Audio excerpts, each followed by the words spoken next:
Hi, good morning. So today's lecture is about change, and things are going to change today.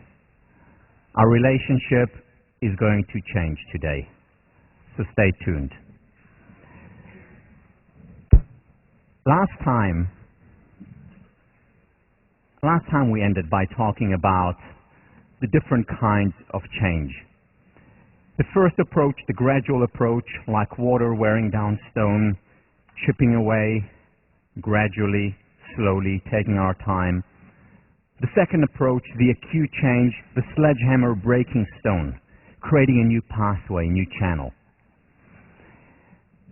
And the important thing to keep in mind with both forms of changes, with all forms of change, lasting change that is, which is what we're about, not just a spike in the return to base level. The thing to keep in mind about change is that neither is quick fix. Even when we pick up that sledgehammer, even when we pick it up, we need to do a lot of work before the preparation.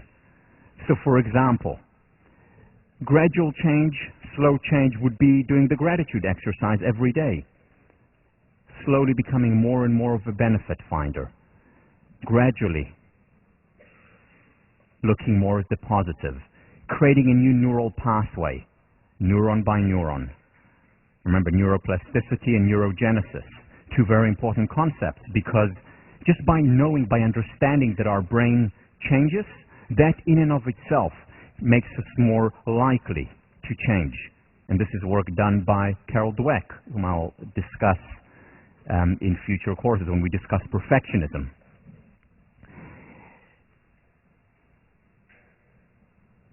And then the sledgehammer example is like the eureka experience, the great insight that doesn't come in a vacuum. It comes after a lot of hard work, after a lot of preparation.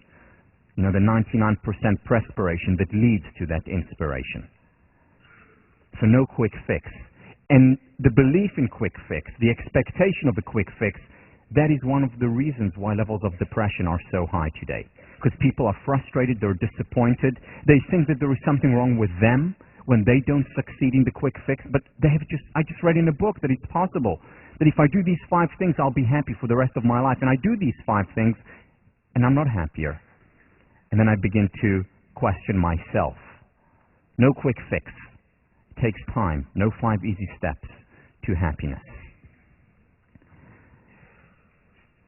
Before we go into the change process, there are a few things we need to understand. The first thing to understand is this. Do you really want to change? Do I really want to improve certain things in my personality, things that, or character, or behavior, things that I don't like? And it's not a trivial question. It is not a rhetorical question. Because very often on the conscious level we may be saying yes, but on the subconscious level something is stopping us. Let me show you an example. So this is a study done by Langer and Thompson back in the 80s. And here is what they did. They brought students in, or participants in, and they asked them whether they wanted to get rid of a certain characteristic, like rigidity, or being gullible, or grimness. And they asked them whether they wanted to get rid of these characteristics and whether they succeeded in becoming better in this area. Were you able to introduce change? So were you able to actually become less rigid, if this was important for you to change, or less gullible, or less grim? So this is the first 2 questions that they asked. Did you want to improve on it? Did you want to change this? And the second question, were you successful? And then after they answered these questions, there was a second part to this study, where they asked them to evaluate the following positive characteristics. Consistency. Is it important to you? Is it important to you to be trustworthy? And how important it is for you to be and to be perceived as a serious person. Now here is the interesting finding in this research. Those individuals who rated the positive traits, the ones in yellow, who rated them high as personally important to them, we're less likely to change the negatives. Do you understand the implications of this study? So what it's saying is that, let's say I do want to get rid of rigidity. I don't like being rigid. However, at the same time, consistency is a very important value to me. I'm less likely to change my rigidity because they're associated in my mind. And yeah, I don't want to be rigid, but at the same time, subconscious talking here, I want to be consistent. Don't let go of this rigidity because I couple them, I associate them together. Not wanting to get rid of one because I don't want the baby out with the bathwater. And to me, they're linked. The same with gullibility and trustworthiness. We can say that the other side of gullibility is someone who is trustworthy. Now, going to the extreme, I become gullible. However, I don't get rid of my gullibility because I don't want to also get rid of my trustworthiness. Same with grim. I may be grim, but that's also subconsciously a sign of my seriousness. You know, for years, literally years, when I've been thinking and writing and analyzing the notion of perfectionism, I couldn't understand why it didn't get better for a very long time. Because I knew perfectionism was hurting me. I read the research and I looked through personal experiences. I knew that it was hurting me in terms of my well-being for sure, but also in the long term in terms of my success. And yet I couldn't get rid of perfectionism until I read the study. And I asked myself, okay, so what's the counterpart to perfectionism? What's tied in my mind? What goes hand in hand for me with perfectionism? What goes hand in hand is drive and ambition. Now, if I had to define myself, this is one of the first things that I would define myself as. I'm driven and I'm ambitious. And because I didn't want to lose these characteristics, my subconscious didn't let me, stopped me from getting rid of the perfectionism. Perfectionism, which I define as a debilitating fear of failure. A failure that prevents us, and we'll have a whole week on perfectionism, so we'll get more in depth, you'll understand what it means. And it was only once I understood that for me these two things go hand in hand, I was able to unpack them, to distinguish them, and said, I want to keep one, not the other. Or, for example, worry and anxiety. Again, I've mentioned this many times before. Next time I'll talk to you about the process that I underwent to overcome anxiety. Part of me, since the time I can remember myself, being anxious, whether it's before matches in squash, whether it's before exams, whether it's before speaking up in section when I was an undergrad. And I wanted to stop that. I didn't want that. However, I didn't let go of worry and anxiety because I also saw it with responsibility. Well, if I'm anxious, it means I'm responsible, so I prepare for class much more as opposed to just let go and become a slacker. So I associated a positive trait, which is responsibility. And remember Brandon, no one is coming. Very important trait, responsibility. But that prevented me from letting go, subconscious level, not conscious, of the worry and anxiety that I often experienced. Guilt. Again, there's good guilt, there's bad guilt. You know, it is. Well, I don't want to get rid of guilt because would that mean I'm not being empathic and sensitive toward other people? Very often, we connect the two. They go hand in hand. Another couple is the notion of simplifying. This is something very personal to me. I wanted to do less because I knew that taking on too many activities was actually hurting me, was hurting my productivity, creativity, well-being. I couldn't simplify. Why? Because I associated in my mind with losing my edge. So I didn't let go. Or fault-finding. We talked about this a week ago. Why do people not let go of fault-finding? Why do they remain pessimistic? Because they connect it with a sense of realism. I don't want to stop being realistic. I don't want to be one of those detached Pollyannas, and therefore I don't let go of my fault-finding. Happiness. One of the most significant barriers to people's happiness is that they associate happiness with slacking off. Because the dominant paradigm, the dominant mantra in our culture today is no pain, no gain. And if I'm happy now, i.e. not experiencing pain, it means I'm letting go. It means I'm not going to be successful. It means I'm going to lose my edge. It means I'm going to lose my drive and ambition. So our subconscious prefers to keeps us unhappy so that we don't lose the other things that we value highly. Things such as ambition, things such as having an edge, things such as our hard work. Now, of course, when we look at them, we know that they don't necessarily have to go hand in hand. On the contrary, for example, happiness, we know from the broaden and build theory that positive emotions are actually associated with higher levels of success. Or as I'll talk about after spring break when we talk about perfectionism, we know from research, you'll be able to connect it also on the person, many of you will be able to connect on the personal level. We know that letting go of this fear of failure and coping, putting ourselves on the line more, learning from failures, looking at it as a stepping stone, that contributes to our success in the long term. It doesn't need to take away from our drive and ambition. On the contrary. And the key, if we want to overcome this fear of failure, or the worry and anxiety, or the guilt, or this lack of happiness, is very often, not always, very often about understanding or gaining a better understanding of these characteristics. For example, understanding that I want to let go of my fear of failure, the debilitating fear of failure, not just fear of failure, because everyone is afraid of failing to some extent. But to let go of the debilitating fear of failure and yet maintain my drive and ambition. So a more nuanced understanding. They don't need to go hand in hand. Or I never used to be able to say no to people. Such a short word, such an easy word, so difficult at times to say. Why? Because I see myself and I want other people to see me as empathic, as sensitive, as a nice guy.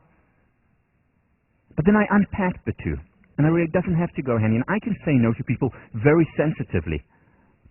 Because very often when I say yes to others, I'm saying no to myself. And in the long term, very often to the relationship. So now I have a better, more nuanced understanding of when I can say no and when I don't want to say no, while maintaining my sensitivity and my empathy, without experiencing the same levels of guilt that I experienced before whenever I said no.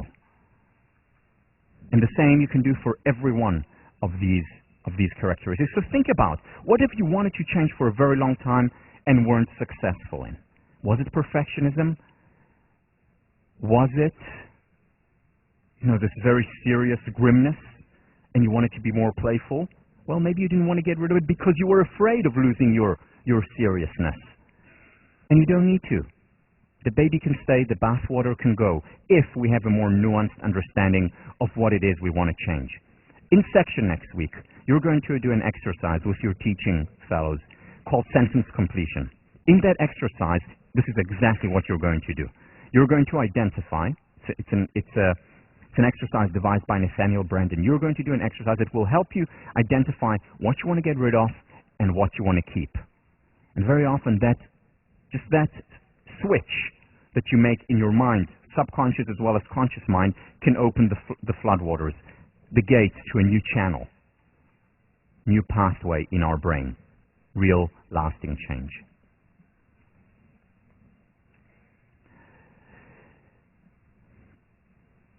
We're going to discuss three distinct, though interconnected pathways to change. The ABCs of psychology, which we've mentioned before. The ABCs, the A is the affect, the emotion, the B is the behavior, the action, and C is the cognition, the thought. And what we're going to do is we're going to talk about each one of the three, and for each one we're going to talk about the gradual change approach and the acute change approach. So in a sense, we're building a 3x2. Affect, behavior, cognition times gradual and acute. And we're going to talk about 6 different approaches to change. These 6 approaches to change are interconnected. It's important to connect them. And And ideally, we want all three. Why? Quote that I've used a few times and will use again. John Dryden, British poet, we first make our habits, and then our habits make us. In order to change habit, in order to bring about lasting change, we need to have as much of a solid approach, as much force in the intervention. It's not just enough to focus on emotions, not just enough to focus on action. It's not enough just to focus on our thinking. We want to focus on the three, the A, the B, and the C. Think about it. It's like habit can be looked at as a flood. There is a flood in our mind of certain neurons firing in a certain neural pathway. And what we want to do is to overcome this flood. And to overcome this flood, we need as much force as we can. Therefore, we want to use as many approaches as we can.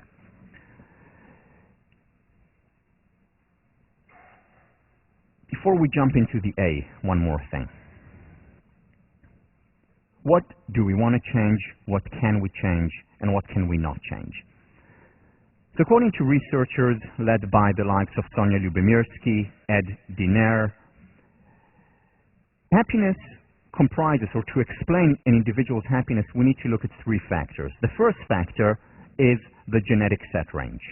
Not a genetic set point, it's a range. We're all born with certain predisposition toward happiness and well-being. Some people are born with, the smiley face, with the smiley spoon in their mouth. Others, less so. And we're all somewhere on this, bell curve. Some people luckier than others. As I've mentioned a couple of times before, I wasn't born that lucky. I was born more on the anxious side of that curve, not with the happiness spoon in my mouth. Which, by the way, I think helps me teach this class. Because I do these things, I apply these things, I make a difference in my life. Been there, done that, doing it. I can speak from personal experiences, as you know. Now, some people may look at it and say, that's terrible that we have a genetic set range. Well, my answer to that is, it's not good, it's not bad. It is. The law of gravity is not good, it's not bad. It is. And nature, to be commanded, must be obeyed. We need to look at our nature, understand it, and then make the best of it. About 50% of our levels of well-being, of the variance in explaining happiness, can be accounted for by genes. Which explains some of the results of, for example, the twin studies, why there were such similarities among the twins, even if they were, or between the twins, even if they were reared apart. Because genes matter. Not good, not bad, it is. They matter 50%, not 100%, thank God, but 50% of the variance. The important thing to keep in mind is that we have a lot of control what we do with these genes.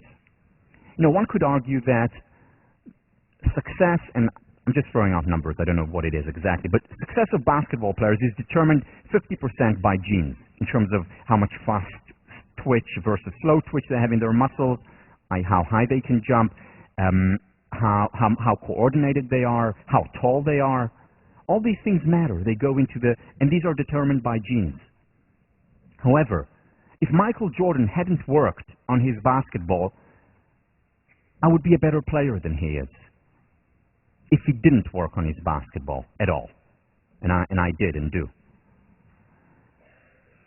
In other words, also with genes, people who don't work on their happiness, even if they have the best of genes, will not do as well as people with less happy genes who work on it.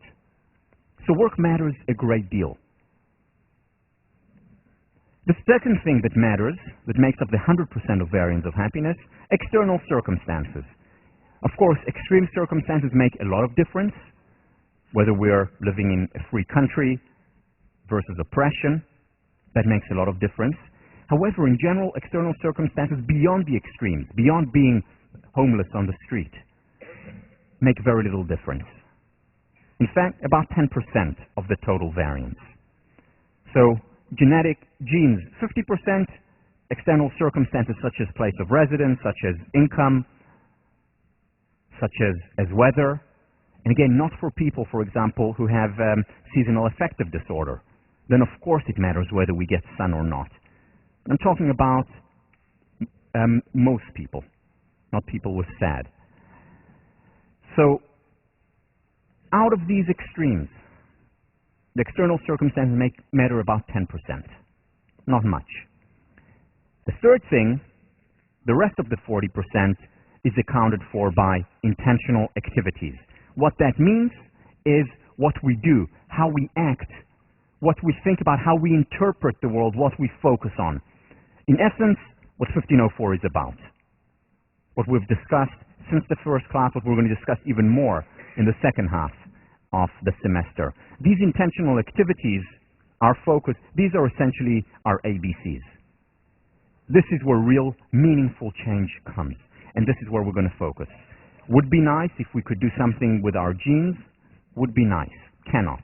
Would be nice if we had more control of our external circumstances. But even if we did, and many people do, many people sitting in this room or watching at home do have more control, doesn't make that much of a difference. What makes the most difference that we have control over are the intentional activities, our interpretation of the world, and our action. So let's jump into it. The A, affect, emotion, the heart. There's a connection between, an etymological connection, linguistic connection between emotion, motivation, motion. Emotion, to move away. Without emotion, we wouldn't move. You've read about it in the book, or you will read about it in the book, about Eliot, the person who Damasio researched, who just lost his emotional faculty, and with it lost all motivation to act or do anything, even though his cognition was in place. We need emotion in order to move. So I want to talk about, again, two aspects within emotion. The first, gradual change. The second, more acute change. The gradual change is mindful meditation. Mindful meditation is arguably the most powerful intervention for bringing about calm and equanimity. A lot of research on it. We're going to spend a whole week talking about it. Today what I want to do is just introduce it, the basic, the foundation of the spiral of mindfulness. John Kabat-Zinn, who in many ways is responsible for bringing serious research into this realm, he, along with people like Tara Bennett-Goldman, people like Herbert Benson from the medical school here, brought serious research to this, what was considered a mystical field.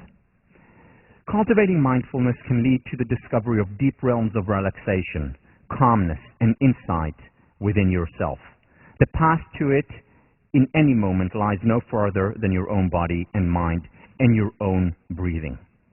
This is the amazing thing about mindfulness. The results that you'll see that I'll talk about when we talk about research, quite literally mind-boggling. I mean, they change the way our mind works, transform our brain. Just by focusing on the breath, by focusing on parts of our body, by being present. All of us have the capacity to be mindful. All it involves is cultivating our ability to pay attention in the present moment. Let's experience it just for a minute or two. So here's what I'd like you to do. Once again, if you feel comfortable with it. So sit back on your chair with your back against the backrest. Make yourself as comfortable as you can. Plant both feet on the ground comfortably. And if you feel comfortable, just close your eyes.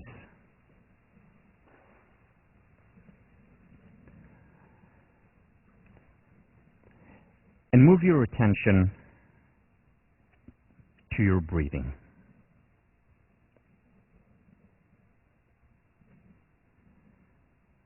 Take a deep breath in, into your belly. Slow, quiet, gentle exhalation.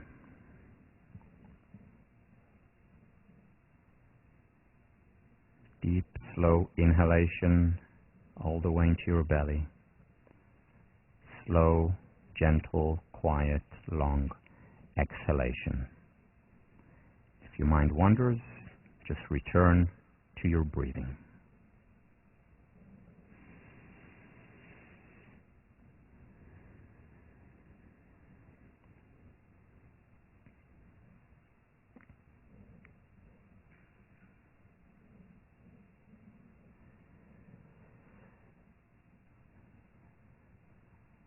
Now, in your mind's eye, just scan your body, your forehead, your eyes, your nose, mouth,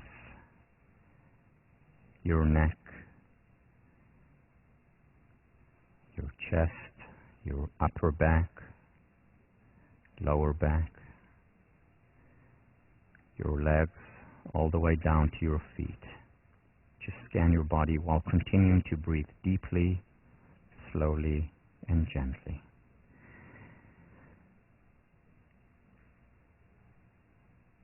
And through your scan, find a part of your body that is a little bit more tense than the others. It could be your jaws. It could be your neck.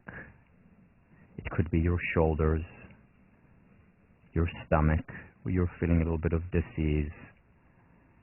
It could be your legs, your knees, your feet. Identify that one part of the body that is a little bit more tense than the others and focus on it and continue to breathe.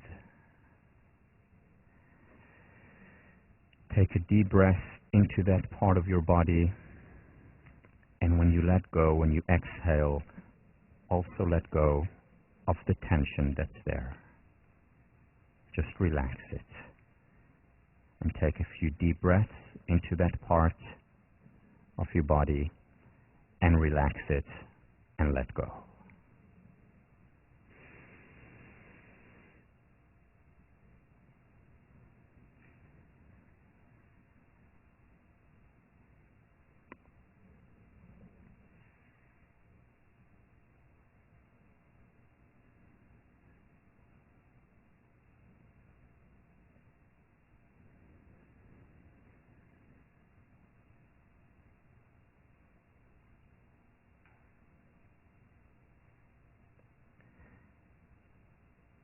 Return your focus to your breathing.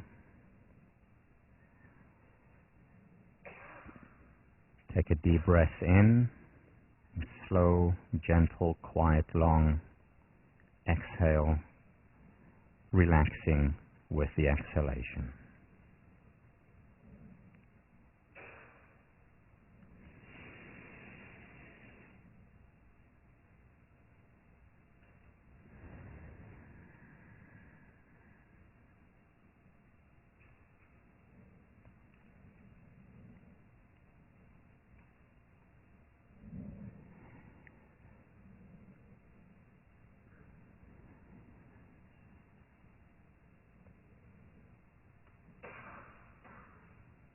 Deep breathing in, deep, slow, gentle, long exhaling.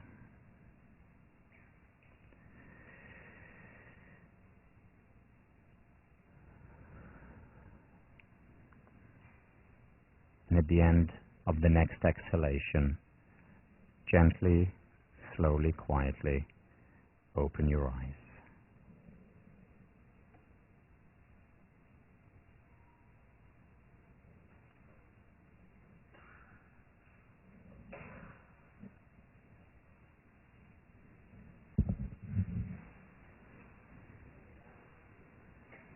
Once again, if the person next to you is asleep, just gently wake them up.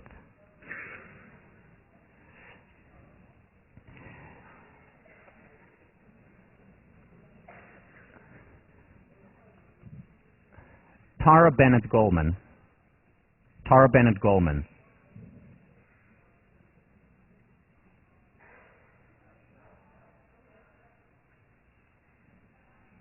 If someone is speaking in their sleep, please wake them up. Tara Bennett Goldman, in her book Emotional Alchemy. Mindfulness means seeing things as they are without trying to change them. The point is to dissolve our reactions to disturbing emotions, being careful not to reject the emotion itself. This is what permission to be human is all about. Allowing the emotion, experiencing the emotion, and just breathing through it. And very often when we do that, not always, but very often, it dissolves. And with it, with the emotional dissolution of the emotion, comes also the psychological dissolution of this painful emotion. Again, we'll talk much more about this very important intervention after spring break.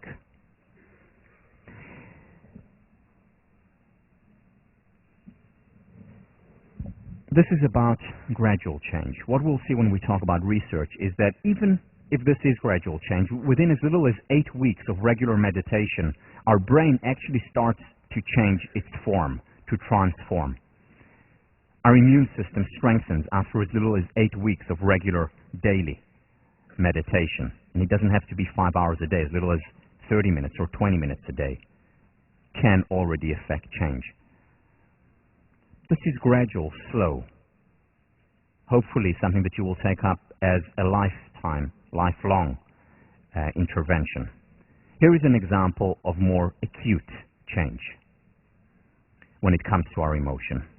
So when I thought about filling in this box in the 3x2 model, how do I find an acute emotional change? Immediately my mind went to research in clinical psychology, specifically to post-traumatic stress disorder. Post-traumatic stress disorder, something that has been studied, thousands and thousands of articles, research done in our department too.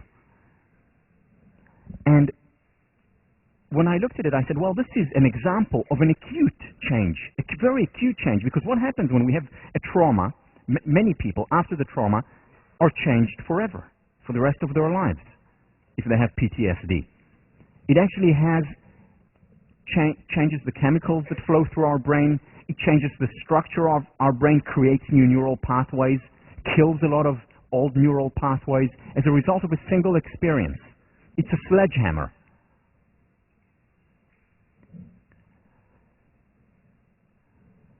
It is very widespread, unfortunately.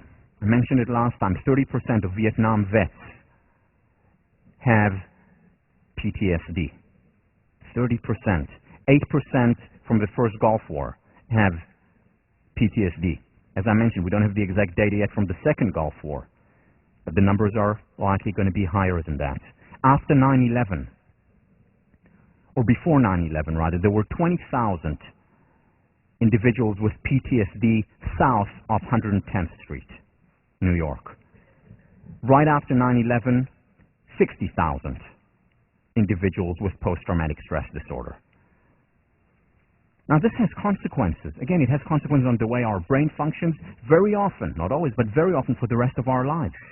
So this is an acute change. It comes immediately, one trauma, 9/11, or seeing something terrible in war. And then that often has an effect for the rest of for the entire life. It's a shock treatment, a negative shock treatment. Now when I look at PTSD, and when I thought about it, I asked, okay, so what does positive psychology have to do with this? I mean, this is clinical psychology. This is quote-unquote negative psychology. Well, the answer is a lot. First of all, a lot of research starting only in 1998, again, 10 years ago, the time when positive psychology came onto the scene. Research on post-traumatic growth. And what was found was that, in fact, more people experience growth as a result of a trauma than PTSD. However, we don't talk about post-traumatic growth. Everyone knows about PTSD. But again, this is another example of where the light is not shed on something that is actually working well. And what is working here? Most people are extremely resilient, able to withstand trauma. And that is a very empowering understanding to have. It will become more of a self-fulfilling prophecy, and more people will experience post-traumatic growth if they only knew that it was a possibility, that it was common. If they didn't feel guilty about experiencing growth as a result of trauma. How can I grow after what I saw, what I experienced in Vietnam. It's wrong. Again, things don't happen for the best, but some people are able to make the best of things that happen.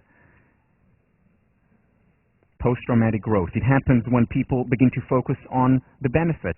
So what is the benefit of this trauma? It didn't happen for the best, but what have I learned from my cancer, for example? Well, to be closer to my family, to appreciate a breath, to appreciate the flowers, to enjoy my friends more. Didn't happen for the best, but I did make the best of it, benefit finding. Or many people are able to find meaning in it through journaling, and we'll talk about journaling next class. Or people who are able to share their experiences of the trauma. Remember the difference between Holocaust survivors and Vietnam vets. Holocaust survivors shared, talked about it, wrote about it. Vietnam vets ruminated about it. Going back to the Lyubomirsky study. And when you just ruminate without sharing, without taking it out, it becomes stronger, and then it's more likely to become PTSD. But it doesn't always do that. And it's important to understand the mechanism of post-traumatic growth. So here is the question that I had. This is a positive psychology course. Remember what positive psychology is that it focuses on what works. So the question that I asked myself as I was preparing for this course was this. Is there a positive equivalent to trauma? Something that is so powerful, yet positive, that will change the way our brain functions in an instant. Like a sledgehammer. Is there something like that? Or in other words, what I asked is, can a single positive experience create a positive channel that will lead to a permanent increase in well-being, calm, and positive memories? In other words, the opposite of PTSD. And again, ask and you shall receive. A question begins a quest, and as soon as I asked this question, it opened up channels that I didn't see before, that were literally right in front of my eyes. And this was the work that I've studied for many years of one of my intellectual heroes, Abraham Maslow, who talks about the peak experience.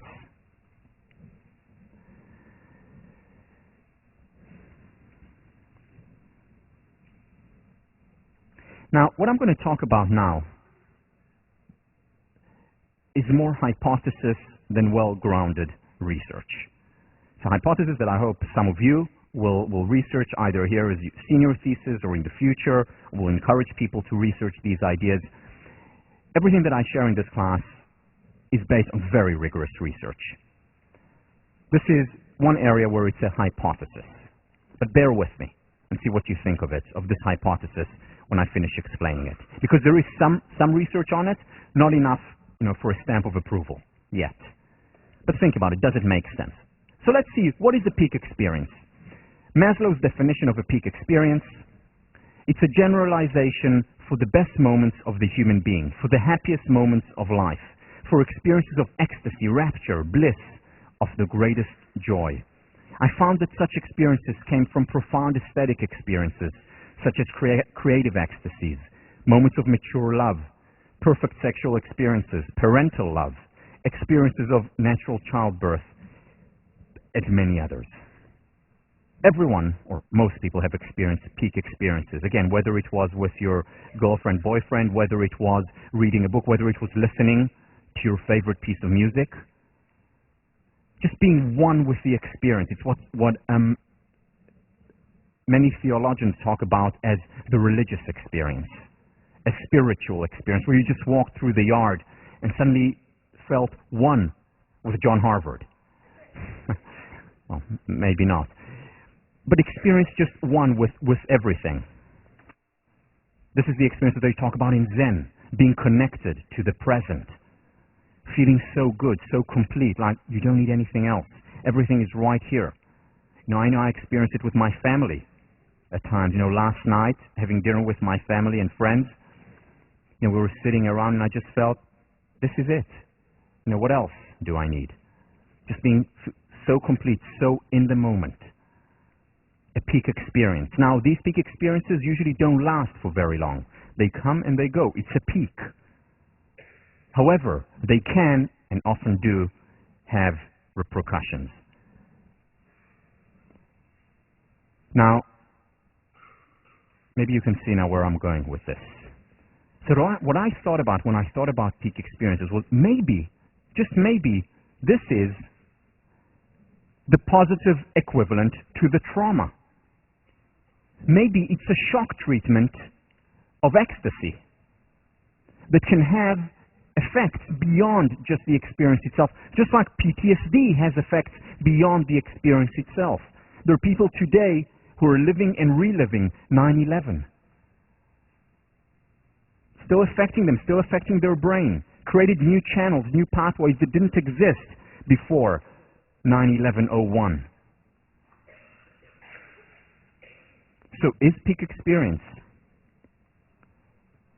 a shock treatment of ecstasy? If peak experience is the positive equivalent of a trauma, then the equivalent of a post-traumatic stress disorder is what I call post-peak experience order. I know, cheesy, but I think there is something behind it. Some research on it, some very little, but I think it actually works. So one of the research studies that was done on it was by one of Maslow's students. She studied women after childbirth. And what she found was that sometimes, not always, in fact, not most times, but often, these women experienced a peak experience and it changed their lives. As a result of it, they became more confident, more generous and benevolent, and happier, just as a result of a single experience. A shock treatment of ecstasy, something which happened to them, which meant so much to them. Now, they did this research in the early 50s or early 50s. Today, it may also happen more often with men, because men today are more likely to be present when the child is born. I know that when David was born, I burst out crying. It was a very powerful experience when it happened. Certainly a peak experience for me.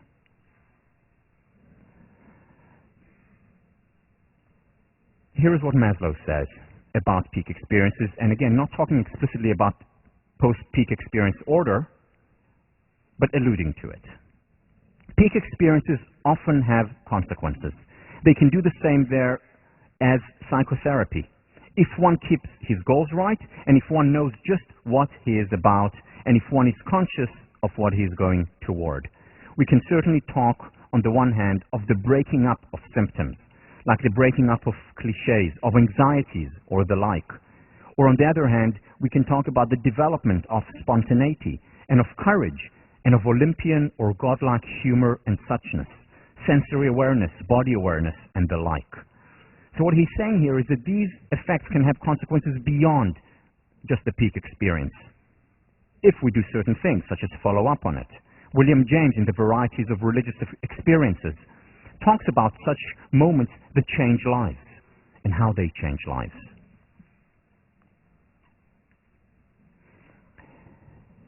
Peak experience can quite literally lead to a new brain order. And again, the jury's still out on the research, but there is more and more suggestions, and we'll talk about it next time as well, that show that there is something there, that it can be the positive equivalent of a trauma if we know what we do to do with it. And here is the important issue. The question is, first, do we experience peak experiences and experience more of them? And second, after we experience peak experience, how can we make it more likely that we enjoy PPEO? Because just like not everyone after a trauma experiences PTSD, in fact, the majority don't, just in the same way, most people don't experience PPEO after a peak experience. How do you increase the likelihood, first, of increasing peak experience, and second, of increasing the likelihood of post-peak experience order? So to enhance peak experience, just very briefly, because essentially the course is about that. So I'm going to just throw out a few ideas that we've talked about, or some that we will talk about. First, permission to be human. Acceptance, accepting emotions. Why? Because if we don't accept painful emotions, if we don't give ourselves the permission to be human, we're blocking our emotional pathways. And positive emotions and painful emotions often flow through the same emotional pathways. And when we're limiting one, we're very often limiting the other. So if we open up the pathways, give ourselves the permission to be human, give ourselves the permission to cry when we're sad or ecstatic, that very often opens up, makes it more likely that we experience positive emotions as well. Paradoxical, but this is the paradox of the permission to be human. When we give ourselves the permission to experience painful emotions, we're more likely to experience the positive emotions. Mindfulness, being present. A lot of times when we're listening to music, for example, really listening to music, not just having it as a background while text messaging, doing homework, and talking to our friends. But when we really listen to music that we love, very often we have a peak experience, being present. According to Maslow's research, these are two of the most likely areas where we can experience the peak experience. And by the way, this I believe is innate. You know, even I see with Shirelle, my 1-year-old daughter, you know, when there is music, when we dance, she laughs. This is not something we taught her. I think we're born with this inclination for music and dance. We need to take time for that. Having a meaningful goal, when we're on purpose, when we're doing things that we love to do, when we're doing is meaningful and significant to us, we're much more likely to experience peak experiences. Finally, one of the greatest barriers in our culture, time. It's very difficult to experience peak experiences when we're on the rush, when we're stressed and anxious. These are peak experience killers. Whether it's when making love, whether it's when listening to music, whether it's when spending time with friends, or all of the above together. How do we enhance the likelihood of PPEO once we've experienced peak experience? First thing, replaying and imagining. Remember, the mind doesn't know the difference between the imaginary and the real. It plays it over and over again. And when we play it over and over again, the neural pathway is reinforced. The sledgehammer begins the neural pathway, and then we reinforce it through replaying, through imagination. Writing about it. This is going to be your response paper next week. Writing about a peak experience. When we journal about it, describing it, not analyzing it. Remember the difference with Lyubomirsky. Positive emotions, positive experiences, it's not as helpful to analyze. So just to describe it, once again, reinforces the neural pathways. We relive it, we replay it. Once again, taking time. Taking time. And finally, taking action, which is how we can reinforce the initial experience of the peak experience. Reinforce the neural pathway. So I had an insight, an aha moment as a result of this peak experience. Now I'm going to do something about it and act, which leads me to the second point, which is behavior.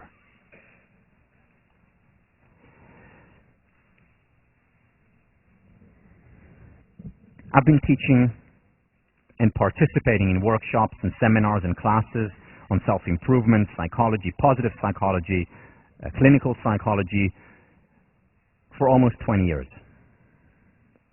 Before I was 20.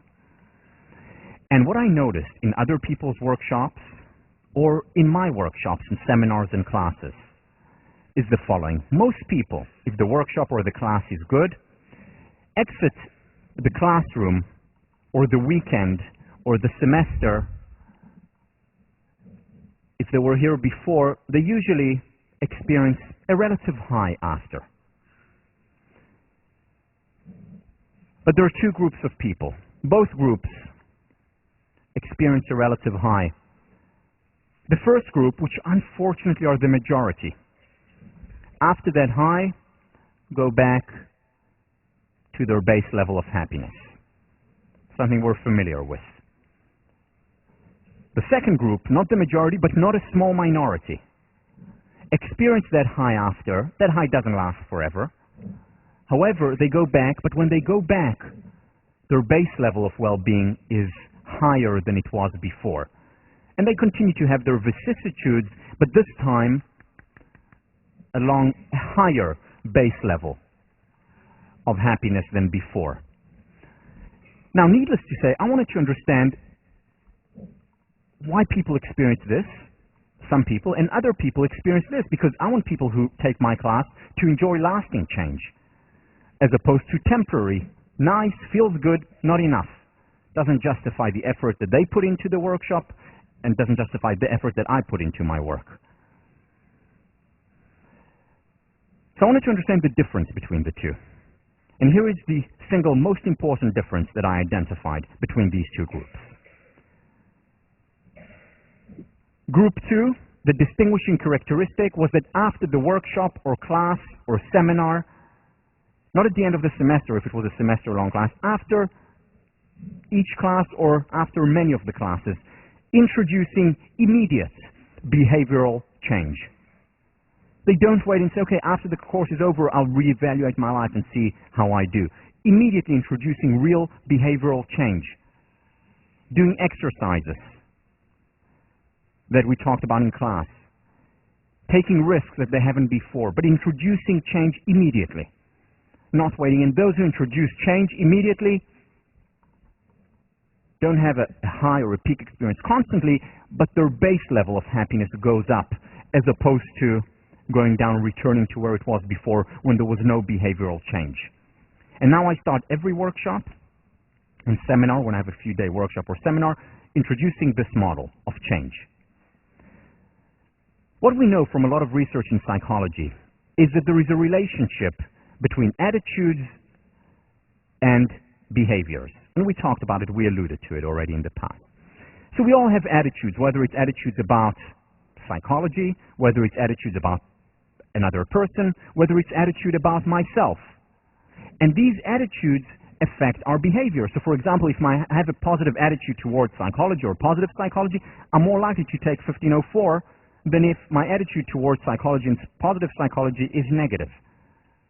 Or if I have a good attitude toward certain belief about a certain person, I'm much more likely to want to befriend this person if I like them than if I don't. So attitudes affect behavior. That's very clear, easy to understand. But what psychologists have found, the likes of Alice Eagley, Daryl Bem, and others, what they have found is that behavior also affects attitude. It works both ways. So if I behave in a certain way, it is likely to change my attitude in accordance with my behavior. And remember, we talked about it. Why? Because we have an attitude, and our behavior is the outside world. The mind doesn't like when there is incongruency between the inside and the outside. So if we behave a certain way, the attitude is going to be pulled down to reflect that behavior. If we behave in this way, the attitude, the mind doesn't like incongruency, it's going to create equality between the two, congruency, consistency between the two. And the way it will do that is either by changing our behavior, and here is the key, or more often by changing our attitude. Now, all of us here, whether you're 18 or whether you are 80, we all have habits. And again, we first make our habits, and then our habits make us. Habits are behavioral patterns, thinking patterns. Behaviors are more powerful, action is more powerful than words.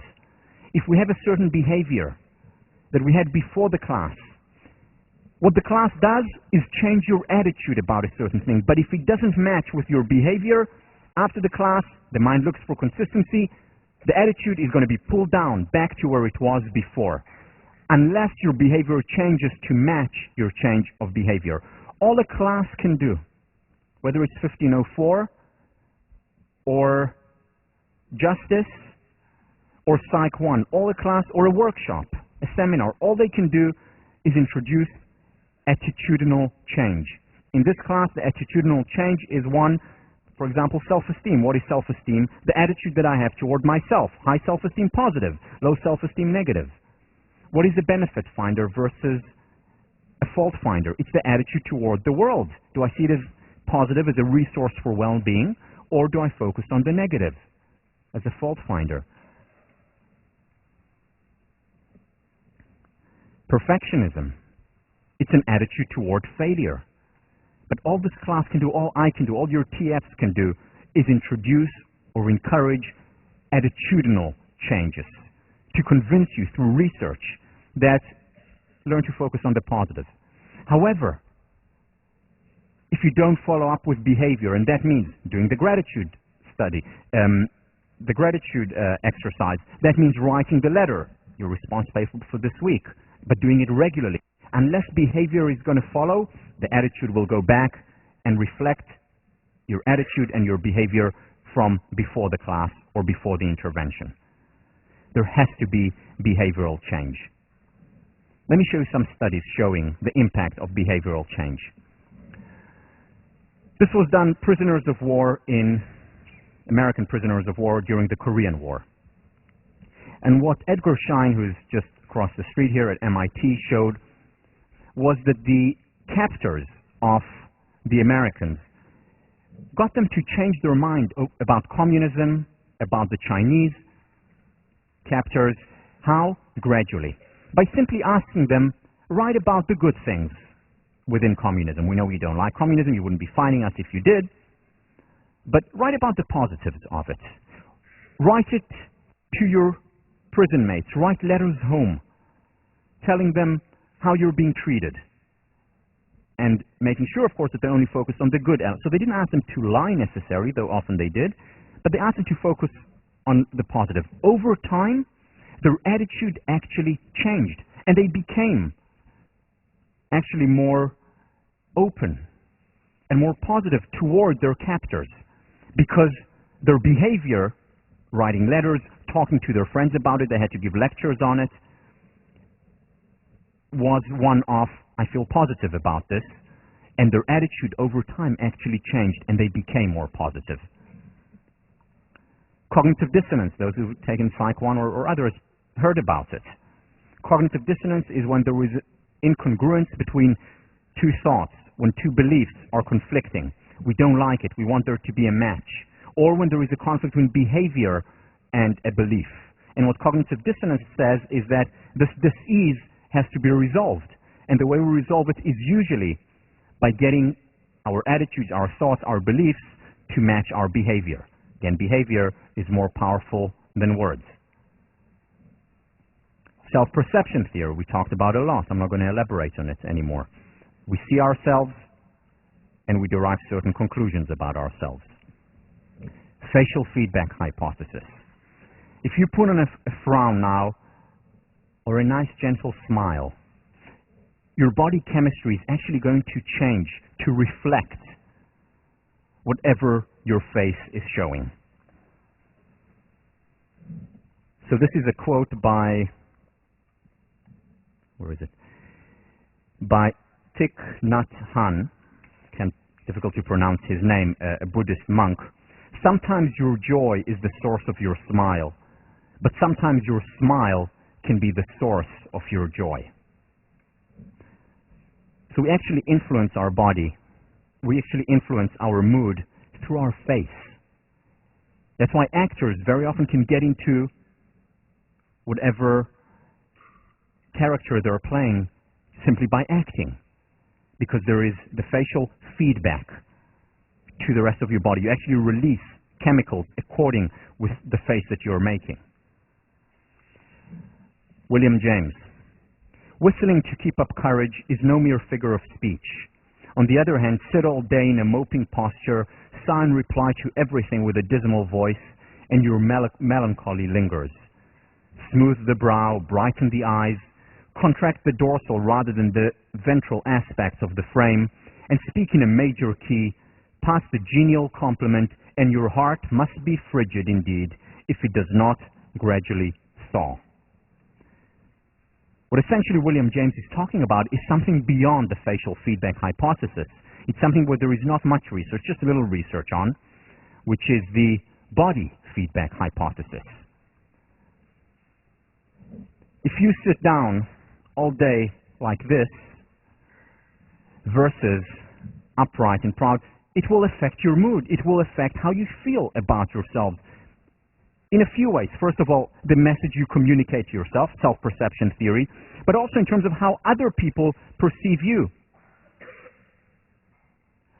If you shake hands like this, limply, versus shake hands firmly, you're communicating a message to the person with whom you're shaking your hand.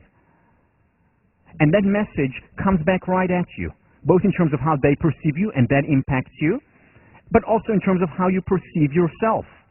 You know, one of the ex-students from 1504, she played, she was on the hockey team, just graduated last year. So I met her over the summer, and she comes over and she shakes my hand, and I was in tears. It hurt so much. And I thought she must have listened in class. So don't exaggerate. Just firm, nice. I mean, really, I think she broke some of the bones in my hand. But it matters. It communicates a message. You know, I'm not going to mess with her, ever. I'm scared of her right now. It communicates a message of strength and confidence. If we walk around proud, we're communicating a certain message. If we're walking around stooped, we're also communicating a message to the environment that then reflects on us, but also to ourselves, and that reflects on us too. And finally, I want to share a study with you. This is by Hammerly. This is a study done. You know what? Actually, I'm going to leave that to next time, because I want to get to something important. So I'm going to start next time with this study, because it's a long study, but it's a very important study. So I will talk about it next time, first thing in class. I want to get to something before we end, something that will change our relationship. Fake it till you make it. David Myers has done a lot of important work in this area of positive psychology, and what he showed was that very often, even if we act happy, even if we act with high self-esteem, even if I act joyful, as William James said, that affects our mood. The question now becomes, what about permission to be human? Well, first of all, there are times when we don't want to fake it till we make it. We want to cry, we want to be miserable, and we want to act that way. However, we need to find when is it the time to get out and to go to that party, even if it's the last thing in the world that I want to do. And the difference here is about active acceptance. I can still accept my emotions, I can still accept my pain and experience it, and still choose to act in accordance with how I deem most appropriate or most helpful. So I can accept the fact, I was just dumped, say, by my girlfriend. I can accept the fact that I feel terrible about it and awful, but then 3 days later, go out to Noakes and party. Go wild. So, faking it, again, because of the facial feedback hypothesis, because of the body feedback hypothesis, because of self-perception theory, the behavior will affect my attitude. And after a crazy night out in Noakes, I will actually feel better. And healthy, well, maybe not, but better. Here's a quick video of Marva Collins talking about some of her experiences. I think what made me what I am is my parents and a consistency. I mean, I wanted to be as successful as my parents and my grandparents. In those days, it was quite rare to be black and to be successful. So I think the determination of my parents and grandparents, we would get chastised, as I say, I'm 14 years older than my one sister. But if we walked in church and didn't hold our heads up, my mom would say, "What was wrong with you today? Walking with your head all down." She would scream down the street, "Get your head up," on my way to school. People, I've often heard the comment to her, "I can always tell your child on the playground." We were brought up with a great sense of pride. Get your head up. Walk up straight. When you watch Marva Collins, that's how she walks. That's how she carries herself, and that communicates a message to her students, to other people, to herself. I'm going to jump to this point. So very often behavioral change is gradual. So what is the acute change? The acute change is about coping. It's about putting ourselves on the line. And when we cope, the important thing, it's to take the risk. It's to do something that we don't feel comfortable doing. In other words, it's about exiting our comfort zone and entering our stretch zone. Now, what I want to do now is share with you two stories from my past. Two stories that initially will seem unconnected, but as you will understand soon, are very much connected. One a difficult story, the other a difficult story. My first memory. Now, most people have a first memory, the first time when the first thing that you remember. My first memory is from September 1973. I was almost 3 years old, and it was Yom Kippur, the holiest day of the year. And I remember being at home, and suddenly the phone rings. Now, the phone, my parents, Orthodox, I was raised Orthodox, the phone never rings on Shabbat, on a Saturday, let alone on Yom Kippur, but the phone rings. Both my parents, I remember them jump up and run to the phone. My dad picks it up, and I'm standing between my parents. He looks at my mom and says something, whispering. Couldn't hear what it was, but my mom's face changes. And there is terror, fear in her eyes. And I begin to tear. And my dad picks me up and says, I'm going for a few days, but I'll be back. Now I know what happened. So what happened was that my parents got a call from my uncle, who at that time was doing his reserves in the military. He's in intelligence. And war had just broke out. Yom Kippur, the holiest day of the year in Israel. The Israeli military is, most of the people are not on the borders, not protecting. It was a complete surprise. 5 Arab armies launch a war against Israel. My dad puts me down, goes to his room. From the top of I still see him taking out his army uniform, putting it on, taking his M16 submachine gun, putting it on, putting on his shoes, tying them, and my mom all the while with him, making him things. They're talking, once in a while smiling at me, but I sense a tension there. I don't know why. We then walked down to my dad's car, had a old turquoise Ford Cortina. He takes shoe polish and paints the lights off the car. Why? Again, later I know, because at night, when you drive with your lights on, you don't want the lights to be too bright in case of an air raid.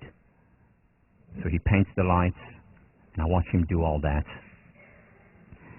And then he picks me up and hugs me and says, once again, I'll be back in a few days. Gets into his car, and I begin to sob uncontrollably. One of our neighbors, his name is Shalom, he's too old to go into the army, so he's standing there. We all look at my dad going off in the car, picks me up, and I'm crying. And he looks at me and says, Tal, do you want to be a soldier like Abba, like your dad, when you grow up? And I say, yes, I do. Well, soldiers don't cry. And I stopped crying. And I didn't cry for almost 20 years after that. And then I came to Harvard, and I started to study psychology. You know where I'm going, right? And I started to study psychology, and studying psychology, I realized that one of the things that I wanted to work on, one of the most important things that I wanted to work on, was getting in touch with my feminine side. You know, in Jung's language, the yin and the yang, the anima and animus. I wanted to be more in touch with my feminine side because I knew that it wasn't healthy to repress emotions. I was repressing painful emotions. The exact same thing happens with positive emotions, same emotional channels. But I grew up in a culture that's very macho. Men don't cry. We're soldiers. We're tough. We can handle anything. And that's the culture that I grew up in. And again, this was my first memory. I heard the same thing over and over and over again. The same message. It's not cool. It's not manly to show emotions. It reminds me, after losing one of the most important squash tournaments for me, losing the national championships after I'd won it the year before. Surprise, wasn't supposed to lose it, was supposed to win. I go to my house with my girlfriend after, and we're just hanging out, and suddenly she begins to cry. And I say to her, "Why are you crying?" And she said, "I'm crying because you're not crying." Because she understood how important it was for me. And this is how I basically experienced my childhood, teenage, being tough, being macho. And then I came here and understood I need to let go. I need to be more in touch with the feminine side. So this is story number one. Let me move on to story number two. One of the students that I had here, some of you may know her, class of 04, was Lindsay Hyde. Lindsay Hyde studied with me. We had one-on-one tutorial as well. We worked a lot together. Lindsay Hyde is the founder of Strong Women, Strong Girls. Wonderful organization, part of PBHA. She founded it, now a national organization. I was also one of the founding board member of that organization. Wonderful stuff, swsg.org for those of you interested. And I was invited by Lindsay to give a talk for Strong Women, Strong Girls, for the mentors who were Harvard students, as well as students from women from other colleges around Boston. And I gave a talk, and here is Lindsay. Here she is with one of the students, third grade student, whom she mentors, and other Harvard students mentor, and do wonderful work. And I believe in this organization. I supported from the get-go almost. And I gave a talk, and the talk was about teaching the importance of role modeling. It was about integrity. Talked to them about Marva Collins and about the important work that they were doing. And at the end of the talk, which went well, I think for myself, for the participants, I got a present, a gift, a token of appreciation. And the present was a shirt. It wasn't any shirt. It was a pink shirt, a color I don't normally wear. Certainly never wore it in Israel. Not only was it a pink shirt, it was, since it was a Strong Women, Strong Girls shirt, it was also a very small shirt, more suited for the third graders than for older ones. But still, they said, "We want you to have it as a token of our appreciation." And then I made a mistake, and I said, jokingly, of course, I was teaching 1504 at the time. I said jokingly, "I will wear the shirt to class," and laughed. And here it is, the shirt that I got.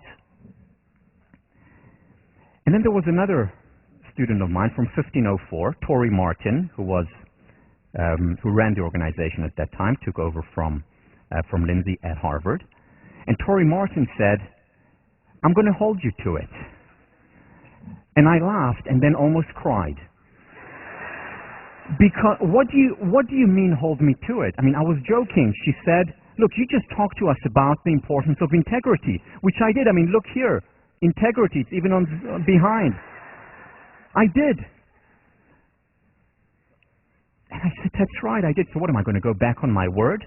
That's one of my core values, integrity. And then my whole childhood flashed before my eyes. And I thought about something that Churchill said, which was, find opportunity in difficulty. So I looked for the opportunity, and here was an opportunity handed to me in a pink shirt to be more in touch with my feminine side. So ladies and gentlemen, Spring Fashion 2008.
Sorry, Barry. Now, I know you're going to find this hard to believe, but believe me when I say that this for me was going out of my comfort zone. In fact, maybe it was going out of my stress zone a little bit, but into my panic zone. And I was telling the TFs before class that when I prepare for this class, and I have all my notes, here, and I write, every time I went over it, or when I initially wrote it on my notes, there was an adrenaline rush in my stomach, going out of my comfort zone. Now, I'm also out of my comfort zone, which is why I had to have it at the end of the class, as opposed to the beginning of class. But the key is to attain optimum levels of discomfort. I may have overshot a little bit, but the key is optimum levels of discomfort. And why?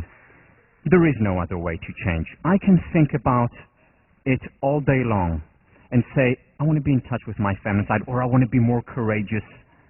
I want to get up. I can think about it all day long. Nothing will happen. Nothing will happen unless we bring about real, actual behavioral change. Real, actual behavioral action. And when we do that, then the sky's the limit. Thank you. I will see you on Thursday.